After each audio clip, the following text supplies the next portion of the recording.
भारत को दुनिया की सबसे बड़ी डेमोक्रेसी कंट्री कहा जाता है। हर 5 साल में यहाँ करोड़ों लोग वोट देते हैं। लेकिन क्या आपने कभी सोचा है कि इतने बड़े देश में इलेक्शन कैसे पॉसिबल है? सोचिए, 900 मिलियन से ज़्यादा वोटर्स, 10 लाख से ज़्यादा पोलिंग बूथ्स, और फिर भी इलेक्शन आमतौर पर पीसफुली और फेयरली हो जाता है। ये सब मुमकिन कैसे होता है? इसके पीछे है एक शक्तिशाली और independent institution, election commission of India. आज हम डीपली समझेंगे कि ये कमीशन कैसे बना, कैसे काम करता है, उसकी पावर्स क्या है और क्या वो वाकई इंडिपेंडेंट है या सिर्फ नाम का।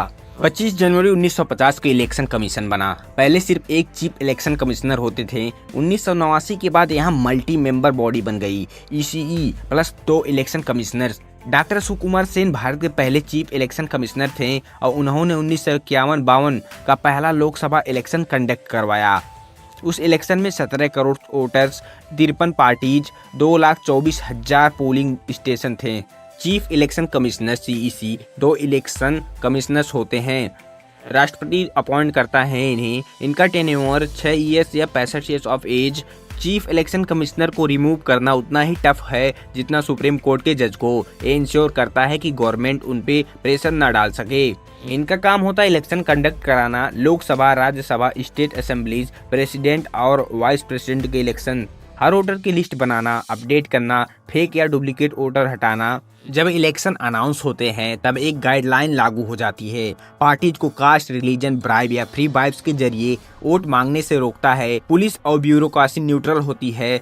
पार्टीज को नेशनल या स्टेट पार्टी का दर्जा देना, इलेक्शन सिंबल्स अलॉट कराना, एक कैंडिडेट सिर्फ लिमिटेड पैसा खर्च कर सकता है। कैंडिडेट को अपना ऑडिटेड अकाउंट देना पड़ता है। ईवीएम और वीवीपैट का use, online voter registration. Election commission of India government की कंट्रोल से अलग होता है। अगर कोई पार्टी या कैंडिडेट एमसीसी तोड़े तो वार्निंग दे सकते हैं, कैंपेनिंग बैन कर सकती है, कैंडिडेट को डिस्क्वालीफाई तक कर सकती है। इसी के डिसीजन सुप्रीम कोर्ट तक चैलेंज होते हैं, पर उस वक्त उनकी बात फाइनल होती है। एग्जाम्पल के तौर पे Indira Gandhi case, recent bans of politicians.